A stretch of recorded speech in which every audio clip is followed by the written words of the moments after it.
सभी विद्यार्थियों को नंदू जी सर का नमस्कार और एक बार फिर से आपका अरविंद पब्लिक स्कूल के पेज पर स्वागत है। और उपयोगी उम्मीद करता हूं कि आपके लिए जो हम ये वीडियो प्रेषित कर रहे हैं काफ़ी उपयोगी रहेंगे। हमारे चैनल को सब्सक्राइब कर लीजिए अगर नहीं किया है तो, और आगे भी शेयर कीजिए ताकि और भी विद्यार्थी लाभान्वित हो सकें। कल हमने वैदिक गणित के अंतर्गत वर्ग की विधियां सीखी थी, जिसमें हमने 3 विधियों पर चर्चा की थी। एकाधिकरण पूर्वेण, और फिर उसके बाद में द्वंद्व योग विधि से वर्ग भी सीखा था, और उपसूत्र अनुरूपेण जो कि 2 अंकों पर आधारित 2 अंकों के लिए थी। उपसूत्र अनुरूपेण, एकाधिकरण पूर्वेण जिसमें एक अंक 5 होना आवश्यक है, और द्वंद्व योग विधि जिसमें हम कितने भी अंकों की संख्या का वर्ग ज्ञात कर सकते हैं। इसी क्रम में आज हम ले रहे हैं वैदिक गणित में घन ज्ञात करना। घन का सीधा सीधा मतलब है संख्या इंटू संख्या इंटू संख्या।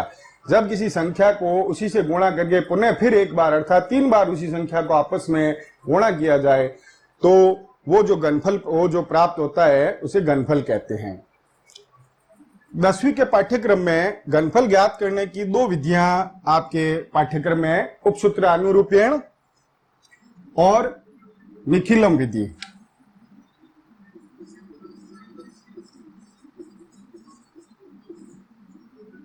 निखिलम विधि उस समय उपयोगी है जब हमारी संख्या 10, 100, 1000 आदि के निकट हो या इनके गुणक में हो।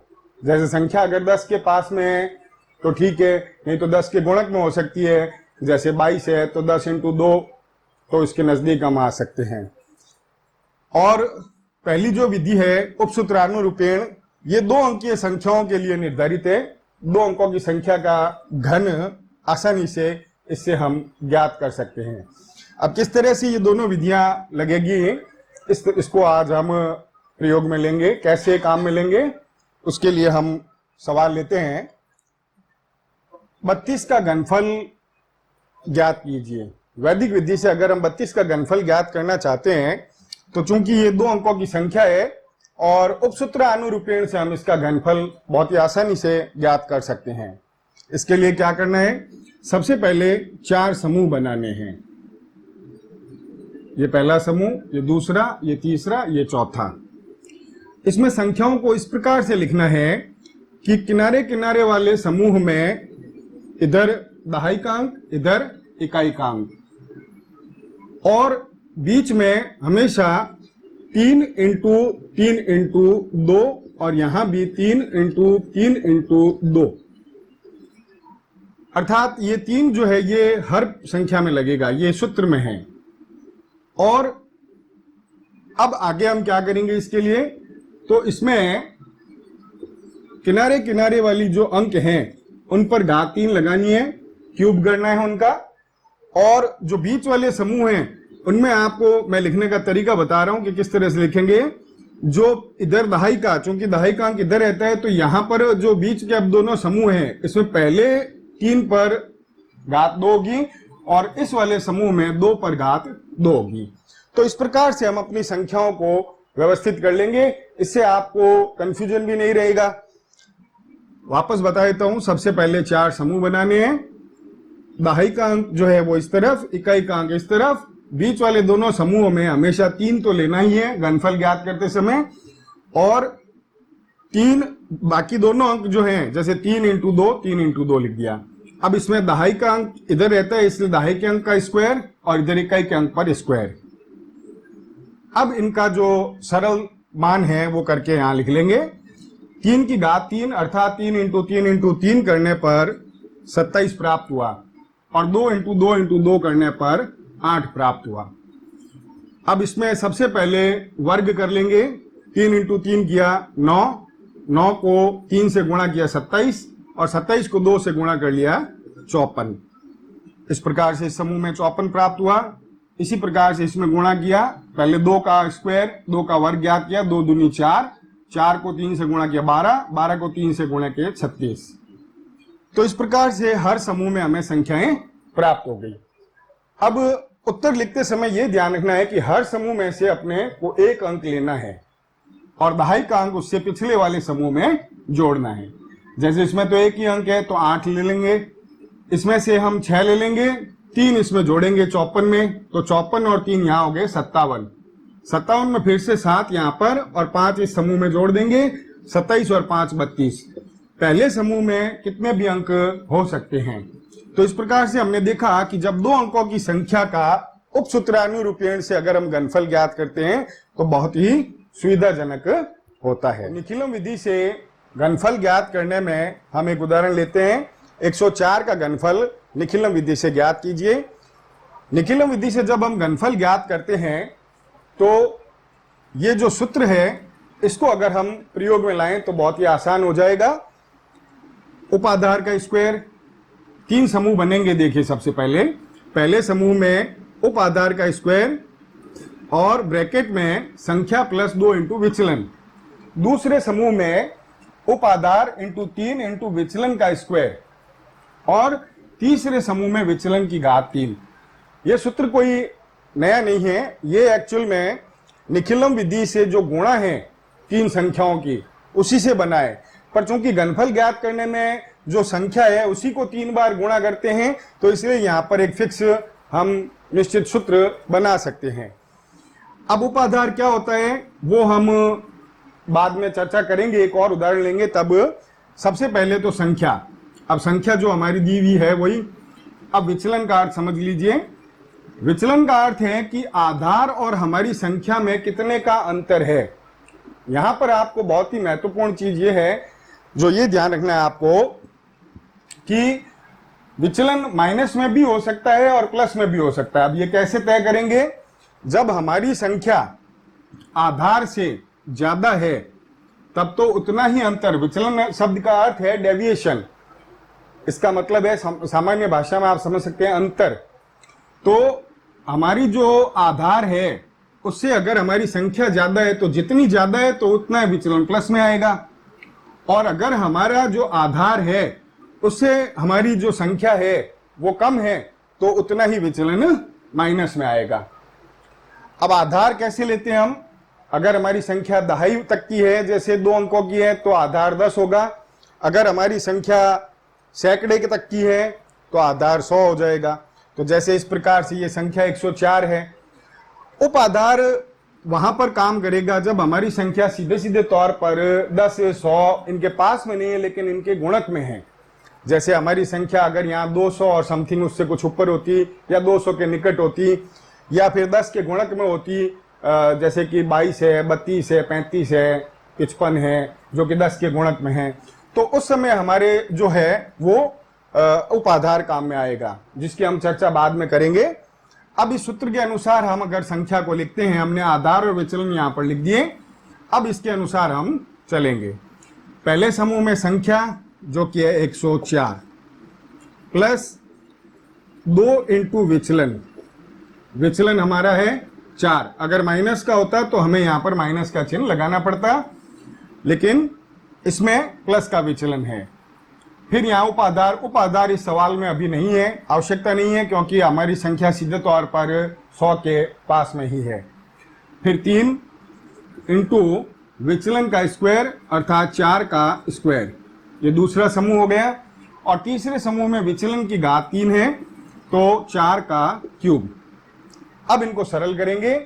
सरल करते समय यहां ध्यान रखते हैं कि स्टूडेंट्स प्राय गलती कर देते हैं, अज्ञानतावश कई बच्चे जो है वो पहले जोड़ कर देते हैं, जबकि ये गणित का सामान्य नियम है कि पहले गुणा होगी और गुणा करने के बाद में जो है हम जोड़ करेंगे। तो 4 दूनी 8, 8 104 में जोड़ दिए तो 112। ये पहले समूह का हमें सरल प्राप्त हो गया है। अब इसको सरल करेंगे तो 4 का पहले स्क्वायर करेंगे अर्थात 4 इंटू 4, तो वो हो गया 16, और 16 को 3 से गुणा किया तो 48, और फिर उसके बाद में 4 का क्यूब करना है तीसरे समूह में, 4 इंटू 4 इंटू 4, तो 4 चौक 16 और 16 चौके 64। तो इस प्रकार से प्रत्येक समूह में हमें एक संख्या प्राप्त हो गई। उत्तर लिखते समय हमें यह ध्यान रखना है कि पहले समूह को छोड़कर बाकी समूहों में उतने अंक होने चाहिए जितने की आधार में 0 हैं। जैसे इस सवाल में आधार में 2 0 हैं, तो प्रत्येक समूह में 2 अंक रहने चाहिए पहले समूह के अलावा। अगर मान लीजिए तीसरा अंक होता तो हम उससे जस्ट पिछले वाले समूह में जोड़ देते। यहां पर तीसरा अंक होता तो हम इस समूह में जोड़ देते, और पहले समूह में कितने भी अंक रह सकते हैं। दूसरी बात कि मान लीजिए कि आपके आधार में जितने जीरो हैं उतने अंक यहां नहीं है, उससे कम पड़ रहे हैं, तो उतने जीरो आगे आप लगा सकते हैं। और इसमें अब चूंकि दोनों में 2-2 अंक हैं इन समूहों में, तो इनको सीधे तौर पर खाली लिख देंगे, वही हमारा उत्तर हो जाएगा। तो आपने देखा किस तरह से जो संख्या 100 के आसपास है या मान लीजिए 10 के भी आसपास है, तो उससे निखिलम विधि से हम किस प्रकार से इस सूत्र के द्वारा आसानी से घनफल ज्ञात कर सकते हैं। तो पिछला सवाल हमने देखा था कि जो संख्या सीधे तौर पर 100 के पास में थी और 100 से थोड़ी सी ज्यादा है, 100 के निकट ही है। अब हम एक ऐसा सवाल लेते हैं जिसमें संख्या 100 के पास में ही है लेकिन 100 से थोड़ी कम है, तो उसमें विचलन माइनस में होगा। अब विचलन माइनस में होता है तो किस तरह से संख्याएं बदलेगी आप समझिए। सबसे पहले तो हम ये देखते हैं कि आधार तो उसी के अनुसार लेना है कि हमारी संख्या अगर 10 के पास है तो आधार 10 लेना है, संख्या 100 के पास में है तो आधार 100 लेना है। तो चूंकि हमारी संख्या 100 के पास में है तो आधार 100 हो गया। अब विचलन की बात करते हैं। जैसे मैंने पहले भी बताया था कि विचलन का अर्थ है कि संख्या और आधार का अंतर। तो हम देखते हैं कि हमारी जो संख्या है वो आधार से कम है, तो उतना ही अंतर माइनस में लेंगे, जो कि यहां पर होगा -2। ठीक है। अब इस सूत्र के अनुसार चलेंगे। उप आधार की इसमें भी आवश्यकता नहीं है, पिछले सवाल में भी नहीं थी, क्योंकि सीधे तौर पर वो संख्या 100 के पास में थी और ये संख्या भी 100 के पास में है, तो इसमें भी उप आधार की कोई आवश्यकता नहीं है। अब यहां से हम शुरू करेंगे हमारा सूत्र, जहां पर उप आधार लिखा हुआ है जिस समूह में भी, हम उसे अभी इग्नोर करके चलेंगे। सबसे पहले है संख्या, तो संख्या है 98 प्लस 2 इंटू, अब आता है विचलन, तो विचलन है -2, तो हम इसको -2 ब्रैकेट में शो करेंगे। फिर उसके बाद में उप आधार इस सवाल में नहीं है। फिर आता है 3, तो लिख दिया हमने 3, और विचलन का स्क्वायर -2 का स्क्वायर, ये दूसरा समूह, और तीसरे समूह में विचलन का क्यूब -2 का क्यूब। तो इस प्रकार से हम देखते हैं कि पहले हमें संख्याओं को आराम से लिखना है। माइनस का चिन्ह है, इसलिए अब इस सवाल को थोड़ा ध्यान से करना है। सबसे पहले जैसे मैंने बताया था, गणित के नियमों के अनुसार, बॉड मास के नियम के अनुसार पहले गुणा का निशान हल करेंगे। अब यहां पर आप यूं समझिए आप कि प्लस के 2 को -2 से गुणा करना है, तो प्लस माइनस माइनस होगा पहली बात। इधर तो 98 है ही है, और 2 दूनी हो गया 4, तो अब 98 में से 4 घटाएंगे।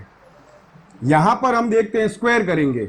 स्क्वायर का मतलब क्या है, वो संख्या को उसी से गुणा करना, तो -2 को -2 से गुणा करने पर वो प्लस का 4 हो गया, तो यहां पर अब ये माइनस हट जाएगा, तो प्लस का 4 प्लस के 4 को 3 से गुणा किया तो हो गया 12। लेकिन अब देखते हैं यहां फिर से विषम घात है माइनस वाली संख्या पर, तो विषम घात होने के कारण -2 को -2 से गुणा किया हमने तो प्लस का 4 हुआ, लेकिन तीसरी बार फिर -2 से गुणा किया तो वो माइनस का ही 8 आ जाएगा। अब 98 में से 4 को हम कम कर देंगे, 94, ये 12, ये -8। अब इससे उत्तर लिखने का तरीका किस प्रकार से होगा वो आप समझिए, क्योंकि जब तक ये -8 है तब तक हम इसको लिख नहीं, सरल आंसर इसका लिख नहीं पाएंगे। तो ये माइनस हटाने के लिए हमें इधर से एक उधार लेना पड़ेगा, लेकिन आपको ये समझना है कि इधर का एक, मतलब इस समूह का एक, इस समूह में उधार देने पर जितना आधार है वो उतने के बराबर होगा। अगर जैसे हमारा आधार 100 है तो इधर का एक उधार देंगे तो वो इधर 100 के बराबर होगा, इधर का 2 उधार देंगे तो वो 200 के बराबर होगा, 3 उधार देंगे तो 300। इस प्रकार से हम देखते हैं एक उधार लेती वो इधर 100 होगा, तो ये आराम से घट सकता है। तो यहाँ तो 94 में यहां से सिर्फ एक कम होगा, तो वो हो गए 11, और इधर हो गया 100 - 8। इस प्रकार से हम इन संख्याओं को जब घटा करके लिखेंगे तो इस प्रकार से 94, 11 और यहां पर 92। अब जैसे मैंने आपको पहले भी बताया था कि इसमें उत्तर लिखने का तरीका है कि हमारे जो समूह में, प्रत्येक समूह में पहले समूह के अलावा उतने अंक रहने चाहिए जितने की आधार में 0 हैं। तो आधार में 2 जीरो हैं और अब हर समूह में 2 संख्याएं हैं। तो इसलिए हम सीधे तौर पर बस इन लाइनों को हटा देंगे और इन संख्याओं को पास में लिख देंगे, तो हमारा उत्तर हो गया ये प्राप्त। तो इस प्रकार से आपने देखा कि विचलन माइनस का होने पर हमें क्या सावधानियां रखनी है, और माइनस हो तब उधार किस प्रकार से लेते हैं, ये दूसरी महत्वपूर्ण बात है। और वो कितने के बराबर होगा, ये निखिलम विधि से एक ऐसी संख्या जिसमें विचलन माइनस में है। तो इसी क्रम में हम एक सवाल लेते हैं जिसमें उप आधार क्या होता है वो मैं आपको समझा देता हूं। 203 का घनफल ज्ञात कीजिए। पिछले हमने जो 2 सवाल लिए थे उसमें जो हमारी संख्याएं थी वो सीधे तौर पर 100 के पास में थी। 98 था वो 100 के थोड़ा सा कम था 100 से, और 104 का जो लिया था हमने वो 100 से थोड़ा सा ऊपर था। अब यहाँ पर जो ये संख्या है ये 100 के पास में नहीं है, लेकिन ये 100 के गुणक में है। तो 100 के गुणक में होने से हमने आधार तो इसमें 100 ही मानेंगे, क्योंकि ये सैकड़े वाली संख्या है, इकाई दाई सैकड़ा। तो आधार हो गया 100। उपाधार कितना होगा, आधार को हम कितने से गुणा करें कि इसके नजदीक आ जाएं इस संख्या के, वो संख्या होती है उपाधार। जैसे 100 को हम 2 से गुणा करते हैं तो 200 के नजदीक आ जाते हैं इस संख्या के नजदीक, तो उपाधार हो गया 2। और विचलन जैसा मैंने पहले भी बताया था कि आधार, अब इसमें जैसे उपाधार भी है तो आधार और उपाधार की पहले गुणा कर लीजिए तो 200। अब 200 से ये संख्या ज्यादा है तो विचलन उतना ही अंतर प्लस में। और अगर हम 100 को 2 से गुणा किया और 200 से ये संख्या कम होती 200 के पास ही, लेकिन ये संख्या उससे थोड़ी कम होती तो उतना ही अंतर जो होता वो विचलन माइनस में। तो यहां पर चूंकि संख्या हमारी 200 से थोड़ी सी अधिक है इसलिए विचलन हो गया प्लस में। अब इस सूत्र के अनुसार, तो अब आपको उपाधार समझ में आ गया होगा। इस सूत्र के अनुसार अब हम संख्या इसमें रख देंगे। पहला समूह जो है उसमें उपाधार का स्क्वायर है, अर्थात 2 का स्क्वायर। फिर उसके बाद में संख्या जो कि 203 है, प्लस 2 इंटू विचलन, विचलन 3 है। ये पहला समूह हो गया। दूसरे समूह में उपाधार, और उपाधार जो है 2 है, इंटू 3 इंटू विचलन का स्क्वायर, विचलन जो कि हमारा 3 है, ये दूसरा समूह। और तीसरा समूह जो है विचलन की घात 3 है तो 3 की घात 3। तो इस प्रकार से हम देखते हैं कि हमने संख्याओं को पहले आराम से व्यवस्थित कर लिया सूत्र के अनुसार। उसके बाद में अब इसको सरल करेंगे। सबसे पहले इस 2 का वर्ग किया हमने, 2 का स्क्वायर, तो वो हो गया 4। यहां पर जैसा कि मैंने पहले बताया था गणित के सामान्य नियमों के अनुसार इनकी गुणा ही करनी है। तो 3 दूनी 6 और 3 दूनी 6 जो है जोड़ दिया हमने 203 में, तो ये हो गया 209। अब इसमें हम सरल करेंगे इस समूह को।